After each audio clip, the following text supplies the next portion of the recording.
halal bihalal ini tradisi Indonesia. Di Arab Saudi nggak ada halal bihalal, nggak ada. Di Arab nggak ada orang lebaran bikin kue nastar, nggak ada. Cucuk gigi nggak ada juga, apalagi rengginang nggak ada di Arab. Termasuk mudik. Mudik itu tradisi Indonesia. Di Arab mana ada orang mudik-mudikan. Yang mudik adanya di Indonesia. Jumlah pemudik tahun ini mencapai, kalau nggak salah itu 130 juta orang. Kalau kata orang Lampung mapas pak. 130 juta orang mudik. Mudik terbanyak, mudik terbesar sepanjang sejarah, sekaligus juga mudik tersukses. Dulu kalau mudik pak, Bapak Ibu, kalau sudah puncaknya bisa sehari semalam macet nggak gerak. Banyak yang mati dalam perjalanan mudik. Emak-emak ngempet kencing, pengen pipis nggak bisa karena belum ketemu toilet, mobil macet. Saking diempat-empat, akhirnya mungkin gagal jantung, efek nahan kencing, gagal jantung, meninggal dunia. Banyak tragedi orang mudik di zaman dahulu kala. Tapi alhamdulillah mudik 2023 sukses. Ini prestasinya Pak Polisi. Tepuk tangan Pak Polisi dulu, biar Pak Babin Kaprimas senang tuh. Iya dong. Polisi mah nggak mudik, Bu. Polisi itu nggak sempat lebaran. Yang lebaran tuh ya kita ini sebetulnya. Mereka bertugas semua. Dan inilah kesuksesan Pak Jokowi. Pak Jokowi sukses membangun infrastruktur, bikin jalan tol. Makanya berhentilah yang nyinyir jalan tol. Nyinyir jalan tol aja kerjaannya. Jalan tol nggak bisa dimakan. Enggak, emang cangkem siapa yang mau makan jalan tol itu? Saya pengen tahu cangkem siapa dulu. Emang jalan tol nggak bisa dimakan, tapi manfaatnya itu segala urusan jadi cepat dan mudah, perekonomian mutar dengan cepat dengan adanya jalan tol. Karena Indonesia ini negara terbelakang pembangunan infrastruktur. Ranking infrastruktur di Indonesia ini ranking 50, di bawah Singapura, Malaysia, Thailand. Walaupun saya maklum 3 negara itu jauh lebih kecil daripada negara kita yang luas dan negara kepulauan ini. Dan untuk konektivitas jalan raya, Indonesia ini masih ranking 109, buncit betul. Ranking 109 sedunia internasional. Makanya Pak Jokowi bikin jalan tol. Makanya Pak Jokowi membangun daerah-daerah pinggiran. Makanya Pak Jokowi bangun di Kalimantan, bangun di Sulawesi, bangun di Nusa Tenggara. Bahkan Pak Jokowi membangun ruas jalan Trans Papua. Mungkin sampai kiamat Pak, kalau hitungan orang bisnis nggak pulang modal ngebangun jalan Trans Papua itu. Cuman Bapak Ibu, bukan itu hitungannya. Papua saudara kita juga. Betul apa betul? Coba tepuk tangan. Jadi Pak Jokowi nonton kan? Seneng.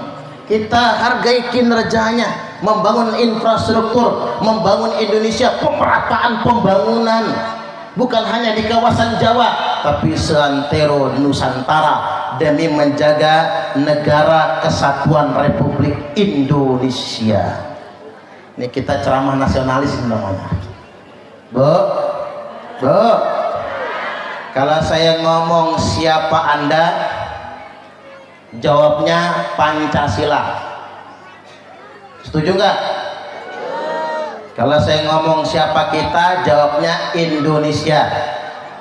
Kalau saya katakan NKRI, jawabnya harga mati. Kalau saya katakan Pancasila, jawabnya jaya. Ingat ya. Siapa Anda? Siapa kita? NKRI, Pancasila. Wih, keren. Masyarakat Trans Tanjungan dan Campang 3 ini mudah-mudahan makin cinta NKRI.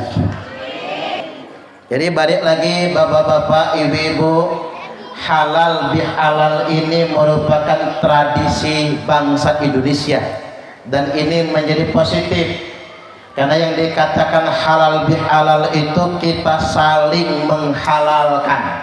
Halalun bihalalin, saling halal menghalalkan. Apa itu? Menghalalkan unek-unek, menghalalkan senep sama tetangganya, senep sama teman di sampingnya. Iya Pak ya, jangan-jangan ada yang senep sama temannya. Mungkin kita pernah salah ucap, barangkali salah berkata, pergaulan yang tidak pas, tata krama yang tidak pada tempatnya. Makanya kita diperintahkan untuk saling memaafkan. Halal bihalal. Mengapa halal bihalal itu jadi penting? Karena dosa tidak diampuni. Orang yang belum maaf-maafan, sholat nggak ngangkat walaupun sejengkal, puasa belum diterima, akhawani mutasoriman, bagi dua orang yang masih bermusuhan, belum akur-akuran, belum maaf-maafan. Saya tanya, Bapak Ibu punya musuh nggak? Musuh dalam selimut? Wajib itu mah. Kalau nggak ada, Ustaz Abdul Qadir nyari lagi. Mana sih istrinya? Oh, subhanallah. Jadi Bapak Ibu, dua saudara yang masih musuhan, sholat nggak ngangkat walaupun sejengkal, puasa belum diterima, bahkan dosa-dosa pun masih tertahan, belum diampuni bagi orang yang masih bermusuhan. Makanya kita semua mesti maaf-maafan. Ini saya ajarin, yang salah gentle, minta maaf duluan. Pernah salah nggak? Pernah berbuat salah? Pernah. Manusia biasa pasti berbuat kesalahan, salah ucap dan lain sebagainya. Yang salah gentle, minta maaf. Ustadz, yang dimintai maaf nggak mau memaafkan, nggak usah pusing Bapak Ibu. Dia pasti mau memaafkan, tergantung caranya. Datang ke rumahnya, bawa jeruk mandarin 3 kilo, salak 3 kilo, anggur 3 kilo, kopi dari Liwa, gula 3 kilo, langsung dimaafkan. Nah, tugas kita ini Bu cuman minta maaf. Kalau yang dimintai maaf tidak mau ngasih maaf, urusannya bukan lagi sama kita, urusan dia dengan Allah. Tapi tunaikan dulu kewajiban kita, minta maaf. Datang ke rumahnya, Ustadz rumahnya jauh. Kalau rumahnya jauh, telepon. Kalau kata orang tuh eye contact, mata ketemu mata. Nggak bisa mata ketemu mata, suara ketemu kuping pendengaran. Untuk minta maaf, telepon nggak diangkat, baru SMS. Tapi jangan lebay ketika tangan tak mampu menjabat, mata pun tak mampu menatap, lisan tak mampu berucap. Stroke namanya. Pantesan habis lebaran banyak orang stroke ya Pak ya, gara-gara ucapannya dewe.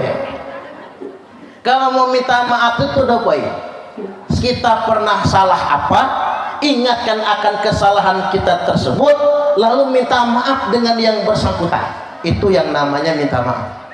Saya pernah melakukan ini, Maka saya Suparman Abdul Karim minta maaf. Selesai kewajiban kita. Kalau dia tetap tidak mau memaafkan, urusan dia dengan Allah. Kita datang ke rumahnya, dia banting pintu. Kita ngucap assalamualaikum, dia pura-pura budak. Ketemu pas pengajian, dia ajak salaman, dia tarik tangan, dia ajak senyum, pura-pura nggak lihat. Papasan di jalan, dia minggir-minggir, melipir masuk siring. Ada nggak sih yang kayak gitu tuh? Ada. Nah kalau ketemu yang kayak gitu, ibu-ibu nggak usah sedih, nggak usah baperan, nggak usah lebay. Ketemu yang kayak gitu, belajarlah dari pertanyaan. Kalau monyet turun dari pohon, yang duluan palanya atau ekornya? Ndase nopo buntute? Ayo tebak-tebakan Cak Lontong. Kalau monyet turun dari pohon, yang duluan palanya atau ekornya? Ndase nopo buntute? Nah, salah.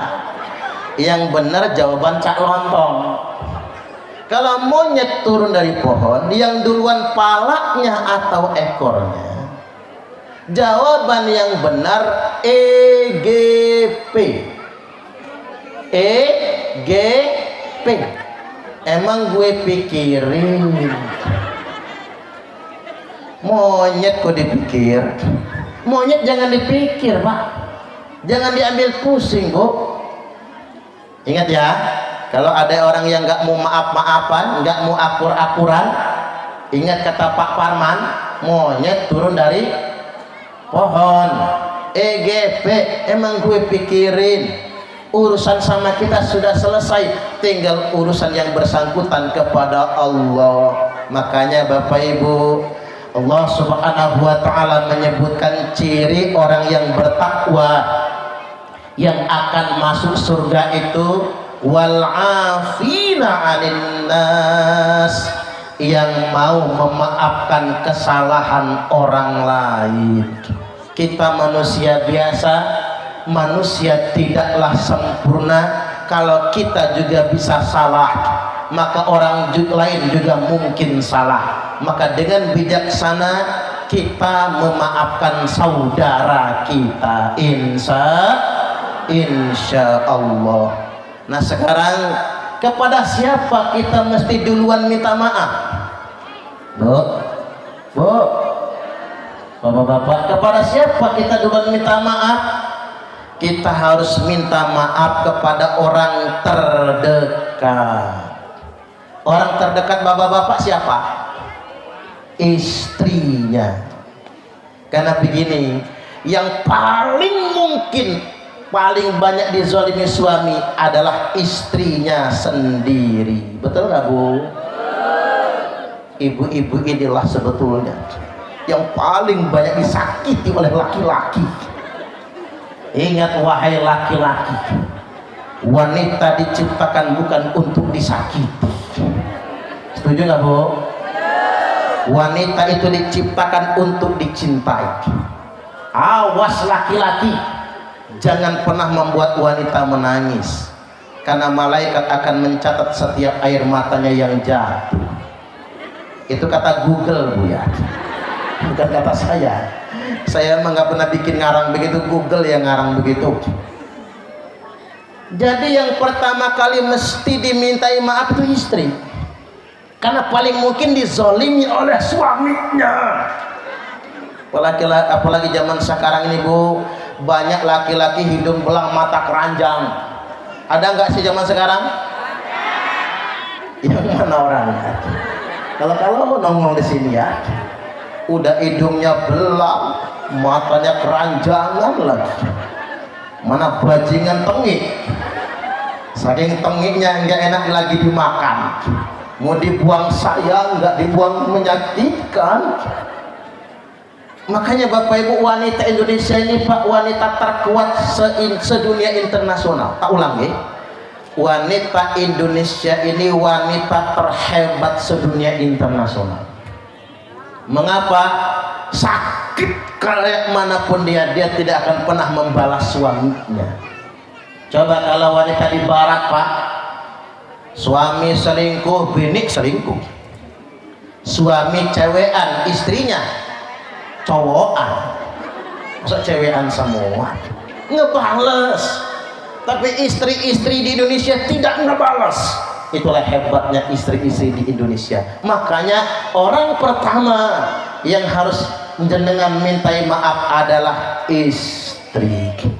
Rasulullah sallallahu alaihi wasallam telah bersabda, akmalul mu'minina imanan ahsanuhum khuluqa. Orang mukmin yang paling sempurna imannya adalah yang paling baik akhlaknya.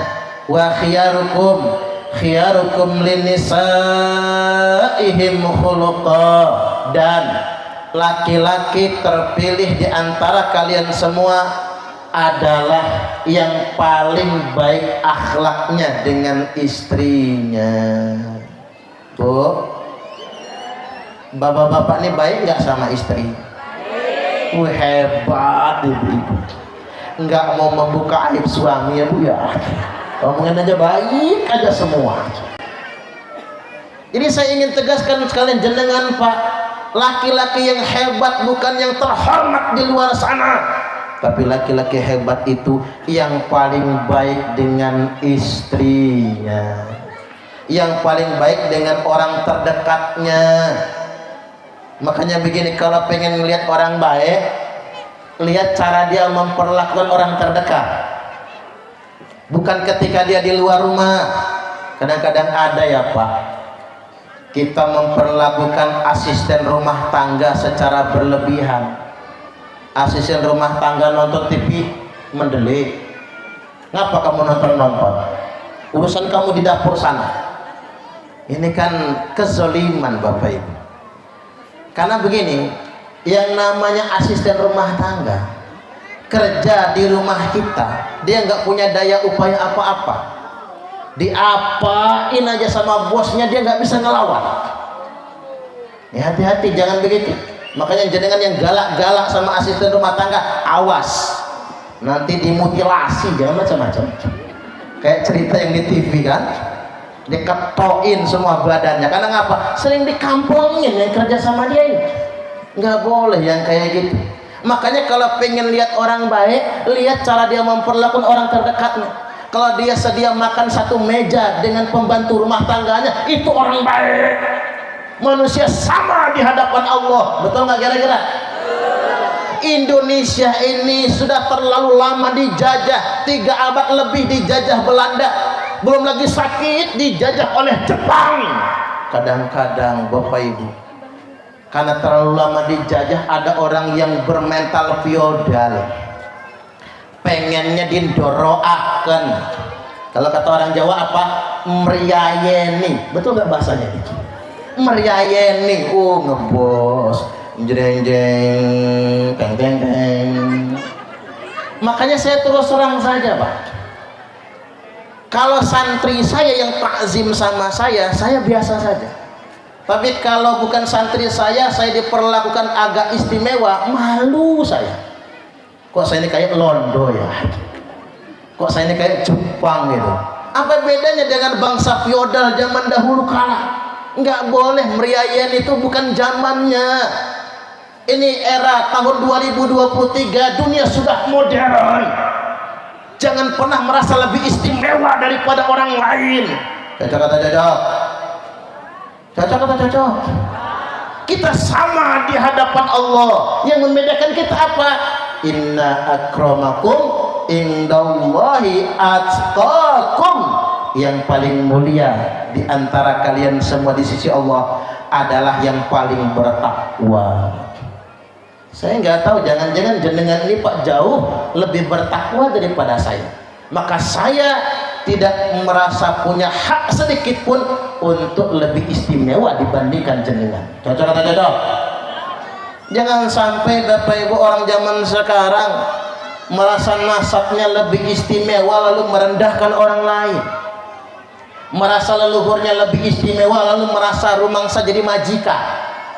Kami adalah majikan kalian, kalian adalah budak kami. Ini ada apa ya? nggak boleh yang kayak gitu. Ternyata memang Bapak Ibu berhari-hari, berminggu-minggu, berbulan-bulan, bertahun-tahun merasa majikan, merendahkan masyarakat pribumi Indonesia.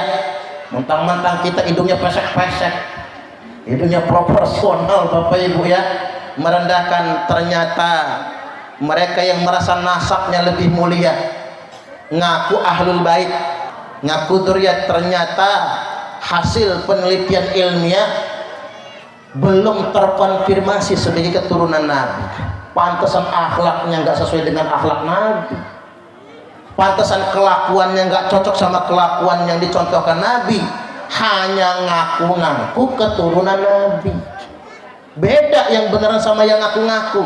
Kalau yang beneran akhlaknya nyontoh Nabi. Nah ini saya punya dalil Bapak Ibu. Walladzina amanu wattaba'athum dzurriyyatuhum biimanin alhaqna bihim dzurriyyatahum. Orang-orang yang beriman, anak keturunan mereka dzurriyyah, anak keturunan mereka mengikuti mereka, mutaba'ah, manut, ngikut iman leluhurnya, orang tuanya, ngikut akhlak leluhurnya. Alhaqna bihim dzurriyyatahum, kami ikatkan mereka, kemuliaan leluhurnya, dengan seluruh dzurriyyah, anak keturunannya. Maksudnya begini, kita akan mendapatkan kemuliaan sebagaimana kemuliaan leluhur kita kalau kita mutaba'ah, manut, melok akhlak leluhur. Maksud saya begini, kalau ngaku keturunan Nabi wajib ikut akhlak Nabi. Cocok atau cocok? Justru begini Bapak Ibu, jadi anak orang soleh itu, orang baik itu beban, betul nggak? Itu anak siapa? Anak Pak Kadus. Anak Pak Kadus kok maling? Kan nggak enak Pak Kadus ya. Pak Kadus kena juga. Itu anak siapa? Anak Pak Kadus. Wih, pantes, pinter, sopan. Anak Pak Kadus yang kumisnya mantap itu, walaupun sudah metik kan begitu. Enak. Orang nanya, itu anak siapa? Itu anak Pak Yai Ahmad Damroni. Enak kita, oh pantes jadi Ustadz Abdul Qadir. Saya kemarin ceramah di Pudu Pidada dekat Kikiluan sana. Putra beliau juga Ustadz Ahmad Dawami, di situ membina majelis taklim, ribuan jamaahnya di sana. Wajar kata orang, anaknya Pak Yai Ahmad Damroni. Enak. Emang dia siapa? Gus, anaknya Pak Yai. Oh pantes, akhlaknya bagus, adabnya bagus, ilmunya mumpuni, anak kiai. Gak enak kalau nakal. Itu anak siapa? Anak kiai. Gak pantas, begajul. Nakal misalnya, beban Bapak Ibu. Jadi keturunan orang baik itu beban, bukan sebagai suatu kebanggaan. Makanya ada pepatah orang Arab, laisal ghina laisal fata mayyaqulu kana abi walakinnal fata mayyaquluha anada. Bukanlah pemuda itu yang membangga-banggakan leluhurnya, tapi pemuda yang sesungguhnya yang berani mengatakan mayyaqulukan mayyaquluha anada, inilah karya saya, inilah iman saya, inilah amal solih saya. Rasulullah sallallahu alaihi wasallam telah bersabda, sesungguhnya Allah, kata Nabi, telah mencabut dari kalian semua kesombongan, kebanggaan jahiliyah, wa ta'azzumaha bi abaiha, dan mereka suka membangga-banggakan leluhurnya. Tidak boleh lagi membanggakan nasab, membanggakan leluhur. Itu bagian dari kesombongan jahiliyah. Nabi bersabda, al-kibru batarul haqqi wa ghamtun nas. Kesombongan itu adalah menolak kebenaran dan merendahkan orang lain. Ini penting peringatan buat yang mengaku-ngaku sebagai nasab orang suci. Mbok yau tunjukkan akhlak yang baik. agar tidak menjadi fitnah bagi umat ini. Jangan sampai kemudian orang menyangka ajaran Islam sedemikian rupa. Makanya kalau kata Gus Mus, pepatah lama, sing waras ngalah, nggak berlaku. Nek sing waras ngalah, nanti yang nggak waras merajalela. Makanya sekarang yang waras-waras harus bersuara, yang waras-waras harus ngomong. Baik, lanjut ya kira-kira. Tadi yang pertama yang harus kita minta maaf istri. Yang berikutnya kalau bagi ibu-ibu, yang pertama kali yang harus dimintai maaf adalah suami. Karena kata Nabi, bu, istri-istri di akhir zaman banyak membunuh suaminya, bukan dengan cara meracuninya, tapi dengan dua cara. Satu, dengan cara mengomelinya. Ada nggak sih yang suka ngomel? Kalau ngelihat cangkemnya kayaknya tukang ngomel semua ini. Yang pertama mengomelinya, yang kedua membebaninya dengan cicilan. Pantesan suami-suami akhir zaman banyak cepat matinya ya Pak, karena dibebani dengan cicilan. Emak-emak ini apa-apa nyicil, kulkas nyicil, kursi nyicil, spring bed nyicil, dandang nyicil, tupperware, seragam pengajian mana gak lunas-lunas lagi ya. Lakinya peras keringat banting tulang, kepala jadi kaki, kaki jadi kepala, kerja capek lelah mana geluduk lagi ya. Habis kerja gajian, begitu gajian habis buat nutup cicilan. Makanya ibu-ibu kudu banyak-banyak minta maaf sama suami. Kan pernah saya sampaikan di Trans Tanjungan, orang kaya itu ukurannya bukan harta, orang kaya itu ukurannya rasa. Ya Pak ya, laisal ghina an katratil arad walakinnal ghina ghinan nafsi. Bukanlah kaya raya itu karena banyak perbendaharaan, bukan karena banyak perhiasan, tapi kaya yang sebenarnya geluduk lagi. Geluduk aja setuju sama ceramah saya. Karena kaya yang sebenarnya kaya jiwa kalian semua. Bu, agar suami nggak pening, ibu-ibu nggak gelisah, pesan dari saya, untuk kita semua, nggak usah risau sama punya orang. Cocok atau cocok? Nggak usah gelisah dengan punya tetangga. Ini tetangga beli kulkas panas, tetangga beli ceret mencret, tetangga beli mobil menggigil, tetangga beli motor gemetar. Ukuran orang kaya bukan banyak harta, ukuran orang kaya bukan karena banyak perhiasan, tapi ukuran orang kaya itu walakinnal ghinan nafsi, tapi kaya yang sebenarnya kaya jiwa kalian semua. Maka dari itu kembali lagi, orang pertama yang harus ibu-ibu mintai maaf adalah suaminya sendiri. Bu, jemuran udah diangkat? Belum? Alhamdulillah nggak apa-apa hujan ya Bu ya, barokah. Pokoknya belum. Saya doakan nanti hujannya turun pas jenengan sudah sampai rumah. Amin. Tapi nggak apa-apa lah hujan-hujan juga. Cuman saya kok seneng ngelihat anak kita yang di depan ini ya, pules tidurnya Bu. Ini pandang nggak punya dosa. Makanya bapak ibu yang tidurnya masih pules, dosanya belum banyak. Tapi kalau sudah susah tidur, banyakkan dosa itu Pak. Itu bahan introspeksi diri. Kalau nggak punya dosa ya begitulah.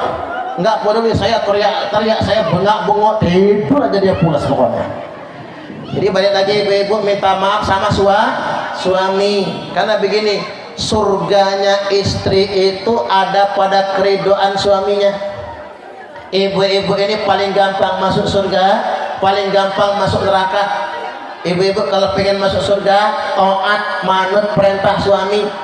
Kalau pengen masuk neraka gampang Bu, ngelawan sama suami lagi tidur sepak palanya gratis masuk nerakanya. Simpel perempuan itu, walaupun tahajud tiap malam, pengajian saban minggu umpama, khatam Quran seminggu sekali, sholat 5 waktunya tertib, Senin Kemis rajin puasa, naik haji 10 tahun sekali, umrohnya seminggu 5 kali, rumahnya di Mekah soalnya, tapi penyakitnya satu, ngelawan suami, maka pasti masuk neraka. Maka orang pertama yang harus dimintai maaf adalah suami sendiri. Dan yang terpenting yang harus kita minta maaf adalah kedua orang tua. Ridho fi ridhol walidain, ridhonya Allah ada pada ridho kedua orang tua. Ini saya taruh belakangan, bukan karena nggak penting, justru karena paling penting, biar tidak lupa diingat. Bu, Pak, ada nggak di sini yang nggak punya orang tua? Ada nggak yang lahirnya dari batu di sini? Ya kalau lahir dari batu durhaka wajar, anak batu soalnya. Selama kita punya orang tua, kita punya kewajiban berbakti. Ini akhir zaman kata Nabi.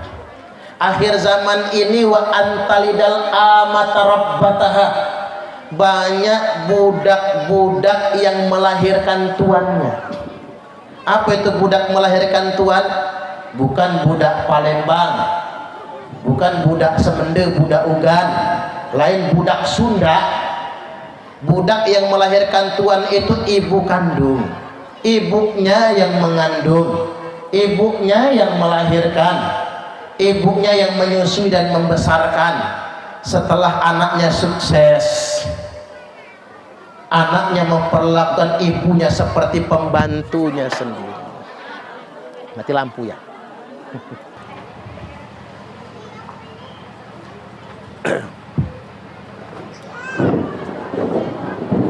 Bu,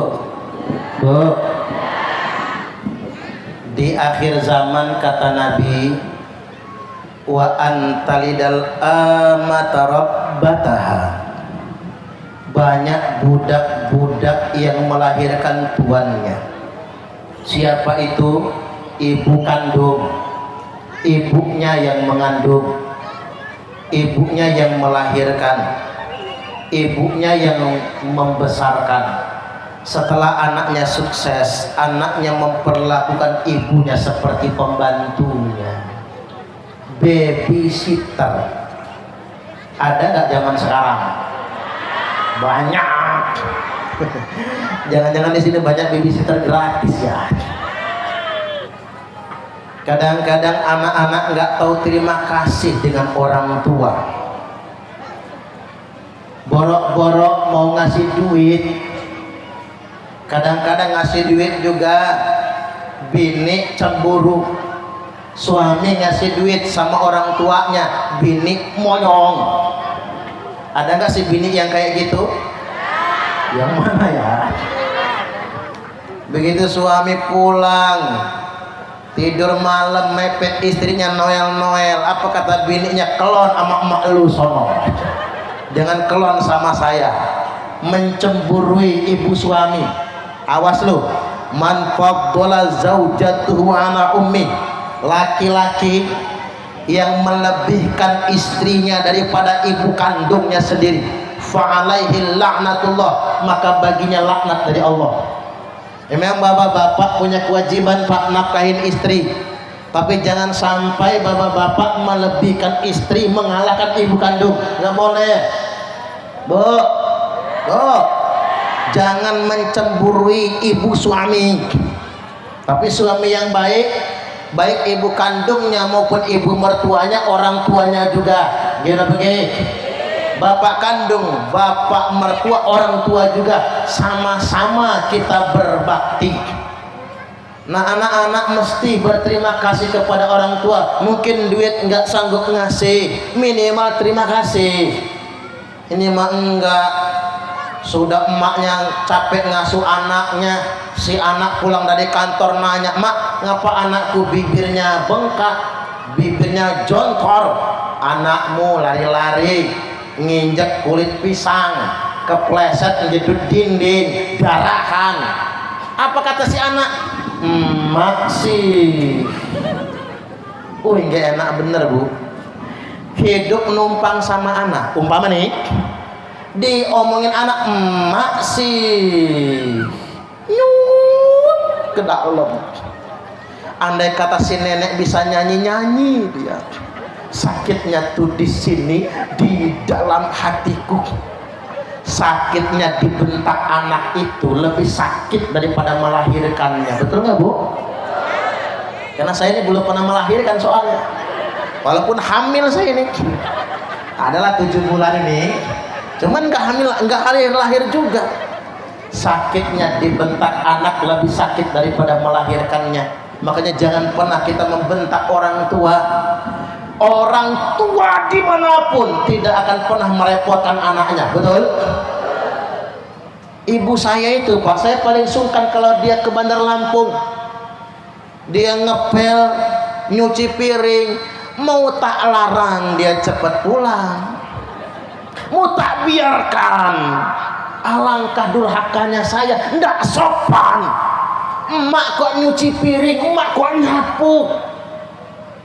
Tapi kalau kita larang cepet pulang, dia nggak enak, tempat paman nggak bisa ngapa-ngapain, malah meriang pak, merasa nggak olahraga. Tapi kita biarkan, kita yang perasaan.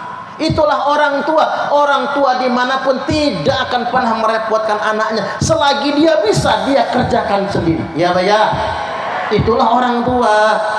Makanya tidak ada yang bisa mengalahkan ketulusan orang tua. Makanya ibu saya berkata, cuman ibu saya nggak bisa bahasa Indonesia, pinternya bahasa Inggris.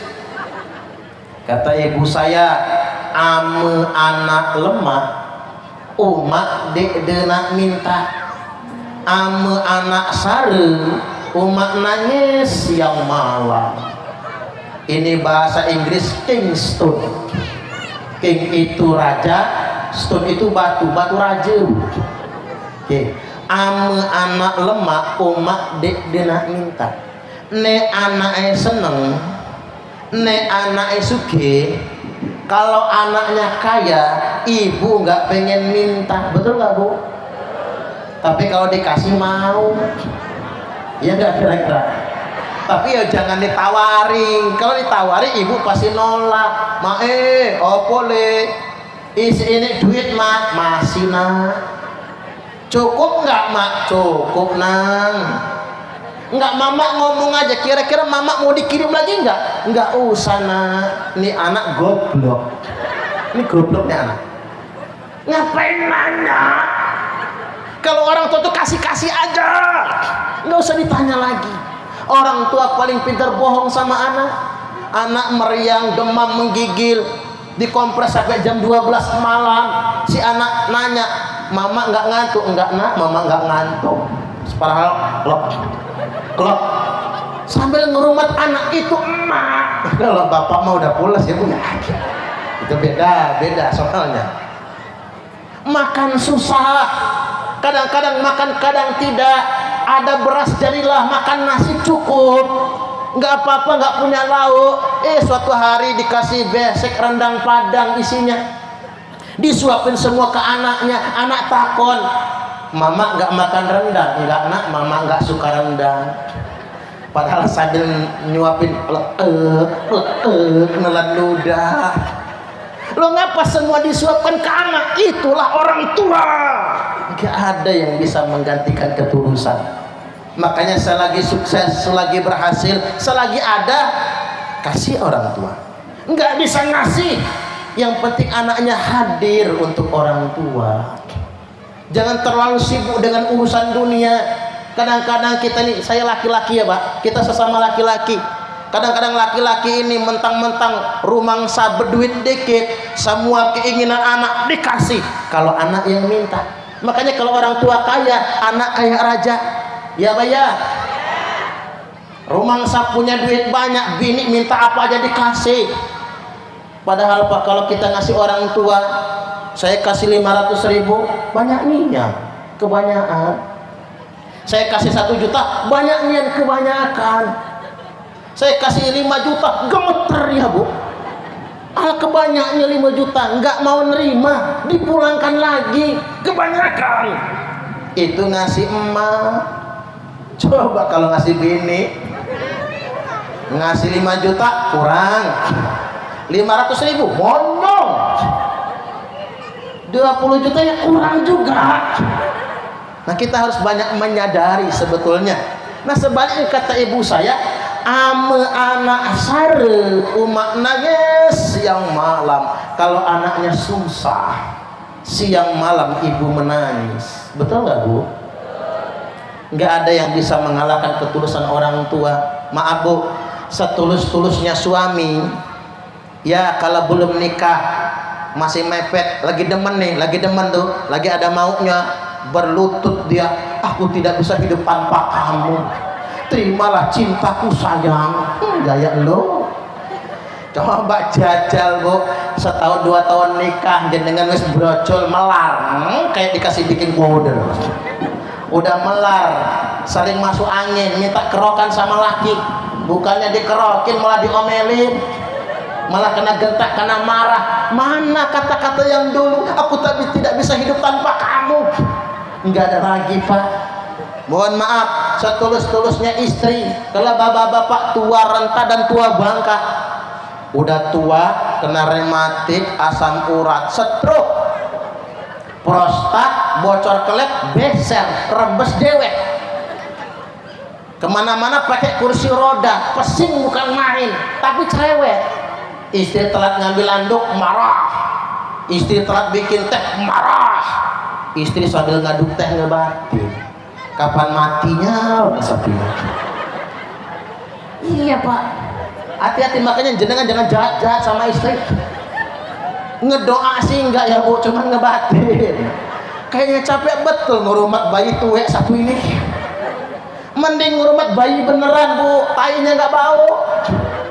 Tapi kalau bayi-bayi kolot kayak gini nih, Masya Allah, mana pesing, mana baunya, naudzubillah, galak tukang marah. Makanya jangan tukang marah Pak. Masyaallah hadirin Bapak Ibu, hadirin wal hadirat rahimakumullah. Dikit lagi ya. Ini tahun 2023. Ini sudah masuk tahun politik. Jelang 2024 pemilihan legislatif, pemilu dan pemilihan presiden pilpres. Saya menghimbau dan mengharapkan, yuk kita jaga persatuan dan kesatuan. Setuju atau setuju? Hargai perbedaan pendapat. Kita boleh beda pilih partai, cocok atau cocok? Beda boleh pilih partai, boleh beda pilih presiden, nggak perlu saling menyalahkan. Manusia tidak mungkin sama pilihannya, betul nggak? Jadi jangan saling menyalahkan, tak perlu memaksakan pendapat kepada orang lain. Jangan musuh-musuhan gara-gara beda pilih presiden. Jangan kayak 2019 kemarin Pak, gara-gara 01, 02 banyak yang musuhan. Kadang-kadang begini, yang milih 01 disebut kecebong, yang milih 02 disebut kampret. Nah lakinya milih 01, bininya milih 02, kecepirit dong. Gabungan kecebong sama kampret. Jadi hati-hati, biarkan perbedaan pendapat. Ini contoh konkret. Ini benar-benar terjadi Bapak Ibu. Saya masuk bilik suara nyoblos 01, Pak Jokowi, Pak Yai Ma'ruf Amin. Begitu keluar dari bilik suara, pulang saya tanya istri saya, kamu pilih siapa? Kata saya 02, Prabowo Sandiaga Uno. Bagus kata saya. Langsung tak cium keningnya. Jangan bibir, di kamar bibir mah. Tak cium keningnya. Wah, kata saya, bagus. Mengapa bagus? Berani beda dengan suami. Berani beda. Ini nggak ngarang, benar terjadi Pak. nggak ngarang saya, berani beda. Bisa ditanya sama istri saya milih 01, dia pilih 02. Itulah perbedaan pendapat. Ini gara-gara beda pilihan di boykot, jangan. Kalau saya beda pilih sama istri saya boykot, dia boykot balik saya. Susah buka pintu kamar nantinya. Itu urusan politik, Bapak Ibu. Biarlah perbedaan pendapat. Nah, ini saya kasih tahu nih resepnya. Yakin percayalah Bapak Ibu, presiden terpilih 2024 nanti sudah Allah takdirkan. Percaya nggak? Ya nggak percaya kafir. Ini takdir loh, iman kepada kodok dan kodar. Jangankan presiden, daun yang jatuh pun sudah ditakdirkan oleh Allah. Apalagi presiden loh Pak. Ya apalagi kita ini Bapak Ibu belajar akidah kan. Kita belajar kodok dan kodar, Bapak Ibu, semua sudah ditakdirkan. Semua sudah ditentukan oleh Allah Subhanahu wa taala. Yakin percayalah, presiden terpilih untuk di masa yang akan datang sudah ditakdirkan oleh Allah. Entah Pak Ganjar Pranowo, entah Prabowo Subianto, entah Anies Baswedan, entah Pak Mahfud MD, entah Erick Thohir, entah Sandiaga Uno. Tapi kalau maunya saya, ini bukan kampanye karena di masjid musola nggih. Kalau maunya saya, maaf betul Bapak Ibu, saya yang jadi presiden itu. Ini maunya saya. Masuk pemberitaan Presiden Suparman Abdul Karim berkunjung ke desa Campang Tiga, Kecamatan Sidomulyo, berbatasan dengan Trans Tanjungan Ketibu. Kalau saya jadi presiden, ingat janji saya. Kalau saya jadi presiden, jenengan tak ajak pengajian ke Istana Negara semua.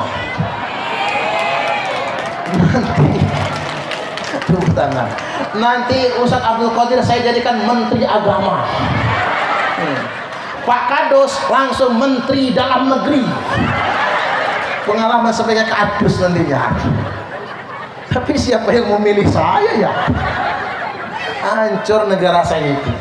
Saya ini cuma ingin menyampaikan simpel Bapak Ibu. Ya kalau maunya egonya kita, nafsunya kita, ya maunya kita dong yang jadi presiden. Betul nggak kira-kira? Tapi kan begini, ana urid wa anta turid wallahu fa'alul lima yurid. Saya punya keinginan, panjenengan punya keinginan, tapi Allah hanya mengerjakan apa yang Dia inginkan. Ya Pak ya? Oke, kita punya calon, oke kita punya yang kita bakal pilih, tapi yang bakal jadi hanya yang ditakdirkan oleh Allah Subhanahu wa taala. Oke, masyarakat Campang Tiga, Trans Tanjungan, gak usah pening masalah calon presiden Pak. Percayalah siapapun yang terpilih itulah yang terbaik. Ya Pak ya? Kita jaga kerukunan, jangan percaya dengan berita bohong ya. Jangan percaya sama hoax dan lain sebagainya. Baik Bapak Ibu, ini saja dulu apa yang saya sampaikan pada kesempatan kali ini. Mudah-mudahan kita semua bisa saling memaafkan satu sama lainnya, halal bihalal satu sama lainnya, karena ciri orang yang bertakwa adalah orang yang sedia memaafkan kesalahan orang lain. Itu saja dari saya, kurang lebihnya mohon maaf, dan kepada Allah Ta'ala